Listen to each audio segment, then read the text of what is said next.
नमस्कार दोस्तों, देश की पुकार यूट्यूब चैनल में आपका हार्दिक स्वागत है। दोस्तों, इस वीडियो को अंत तक ज़रूर देखें और प्लीज़ इस यूट्यूब चैनल को लाइक, सब्सक्राइब और बेल आइकॉन दबाना नहीं भूलें। दोस्तों, आप बताइए कि प्रदेश में अब राजनीतिक माहौल धीरे धीरे लगातार बढ़ता जा रहा है। इसकी तपिश भी जगह जगह से महसूस की जा रही है और यही एक ऐसी तपिश है जो प्रदेश में दो समाजों में लगातार दो जातियों में, जो राजस्थान की मार्शल कौम और वीर जातियां कही जाती हैं, उनमें लगातार तनाव बढ़ रहा है।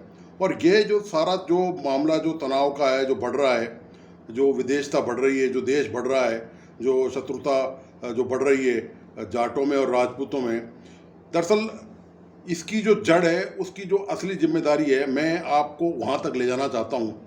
इस विश्लेषण के माध्यम से बताना चाहता हूँ आपको कि दरअसल समस्या की जड़ कहाँ पर है।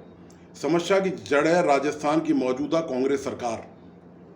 यदि कांग्रेस सरकार ने अपनी ड्यूटी ईमानदारी से पूरी की होती तो राजस्थान में यह नौबत नहीं आती कि दो शूरवीर जातियां, दो बहादुर जातियां, उनके नेता जो हैं एक दूसरे के खिलाफ जहर उगलें, एक दूसरे के खिलाफ चुनौती दें और एक दूसरे के खिलाफ हिसाब किताब चुकता करने की धमकियां दें।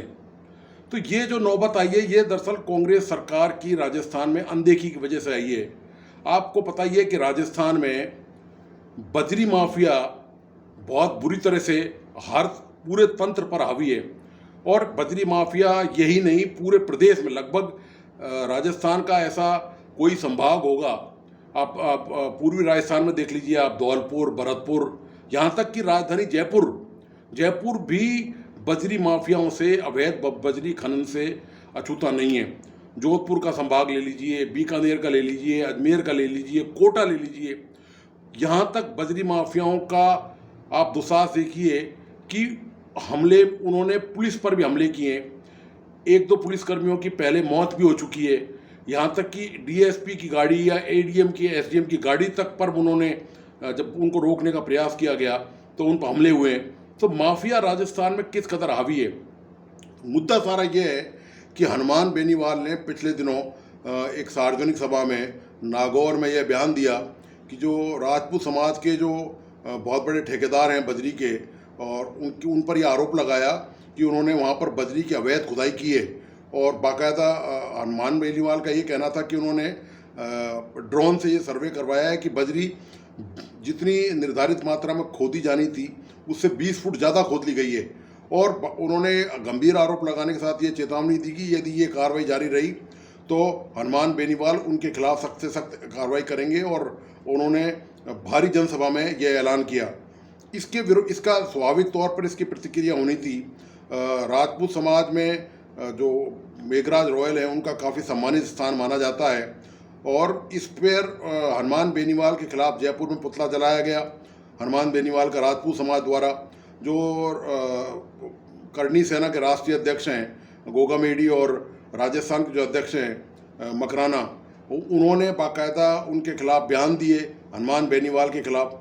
तो ये जो दोनों तरफ से और फिर बयानबाजी हुई, उससे दोनों जातियों में लगातार तनाव बढ़ता जा रहा है।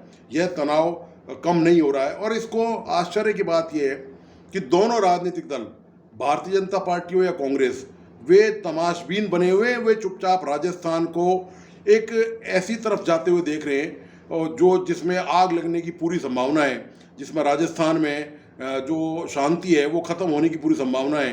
राजस्थान का जो शांतिपूर्ण वातावरण है, जो सौहार्दपूर्ण वातावरण है, जो भाईचारा यहाँ सातों जातियों के बीच में माना जाता है, वह लगातार टूटने की तरफ बढ़ रहा है। लेकिन सत्तारूढ़ कांग्रेस को ना तो इस बात की चिंता परवाह है और ना ही भारतीय जनता पार्टी को।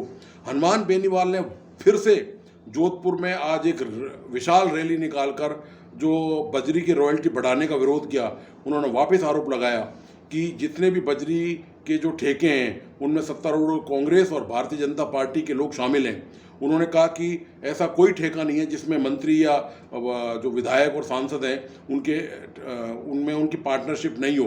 तो सवाल इस बात का है कि यदि हनुमान बेनीवाल के आरोप में दम है तो सरकार को इस मामले में जांच करानी चाहिए उन्होंने मेघराज रॉयल पर आरोप लगाया है। तो सवाल ये कि इतने दिन हो गए इस मामले को, करीब एक हफ्ता होने को जा रहा है, लेकिन अभी तक इस मामले में, अवैध खनन के मामले में, सरकार ने ना तो कोई कमेटी गठित की है और ना ही कोई जांच कार्रवाई की शुरुआत की है।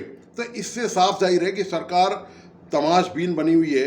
बल्कि मैं ये कहूँगा राजनीतिक विश्लेषण की दृष्टि से कि सरकार चाहती है कि इन दो, कांग्रेस सत्तारूढ़ पार्टी ये चाहती है कि इन दो जातियों में तनाव बढ़े और तनाव विस्फोटक स्थिति तक पहुंच जाए, ताकि उसका कहीं ना कहीं राजनीतिक लाभ उठाया जा सके, यह बताया जा सके, मतलब इनसिक्योरिटी की भावना पूरे राज्य में पैदा की जाए पहले, कि असुरक्षा की भावना दूसरी जातियों में, जो दूसरी जातियां हैं उनमें निश्चित तौर पर, जब दो बड़ी जातियों में तनाव फैलेगा या झगड़ा फसाद आगे बढ़ेगा तो निश्चित तौर पर जो अन्य जो जातियां हैं उनमें सामाजिक सुरक्षा की जो भावना है वो कम होगी। तो इससे राजनीतिक फायदा कांग्रेस को मिल सकता है। निश्चित तौर पर ऐसा ही कोई राजनीतिक समीकरण गहलोत सरकार ने लगाया है। इसी वजह से आप देखिए कि इतने दिनों से एक बयान के खिलाफ प्रतिक्रियाएं दी जा रही हैं, दोनों तरफ से बयानों के बाण छोड़े जा रहे हैं, लेकिन इसके बावजूद भी अभी तक और एक आश्चर्यजनक बात और भी है, सत्तारूढ़ कांग्रेस ही नहीं, भारतीय जनता पार्टी के किसी भी पदाधिकारी ने, राज्य स्तर के किसी पदाधिकारी ने, राष्ट्रीय स्तर के किसी पदाधिकारी ने अभी तक ये जो पूरा मामला प्रकरण चल रहा है, बजरी माफिया का मामला चल रहा है, बजरी की अवैध खनन का मामला चल रहा है, इस मुद्दे पर कोई प्रतिक्रिया जाहिर नहीं करी है। एक लाइन का बयान अभी तक किसी भी नेता की तरफ से, भारतीय जनता पार्टी की तरफ से नहीं आया। सेम लगातार बिल्कुल ऐसा ही हाल कांग्रेस की तरफ से, ना तो कांग्रेस में संगठन की तरफ से अभी तक कोई बयान आया है इस मामले को लेकर, और ना ही सरकार की तरफ से कोई एहतियाती कदम उठाए गए हैं कि ये जो तनाव दोनों जातियों में बढ़ रहा है ये रुकना चाहिए। दोनों जातियों के जो प्रतिनिधि है उनको बुला के सरकार चाहती तो समझौता वार्ता कर सकती थी और एक टेबल पे बैठ के जो सुलहनामा हो सकता था। यदि कहीं कानून का उल्लंघन होता नजर आ रहा है तो सरकार चाहती तो उसके खिलाफ कार्रवाई करके उसकी रोकथाम कर सकती थी। लेकिन ये जो उपेक्षा है, ये जो मुंह फेरने वाली बात है, इससे साफ जाहिर है कि सरकार की नीयत में खोट है और सरकार ये चाहती है कि ये तनाव जो है बरकरार रहे, ताकि ये जो लहलाती जो फसल है जातियों की, और उसको विधानसभा चुनाव और लोकसभा चुनाव के दौरान आसानी से काटा जा सके। तो दोस्तों, आपको आज का ये विश्लेषण कैसा लगा, प्लीज़ अपने कमेंट्स मुझ तक ज़रूर पहुँचाएँ और इस YouTube चैनल को अंत तक पूरा, इस वीडियो का अंत तक पूरा देखें, और प्लीज़ इस YouTube चैनल को लाइक, सब्सक्राइब करना और बेल आइकॉन दबाना नहीं भूलें। धन्यवाद, नमस्कार।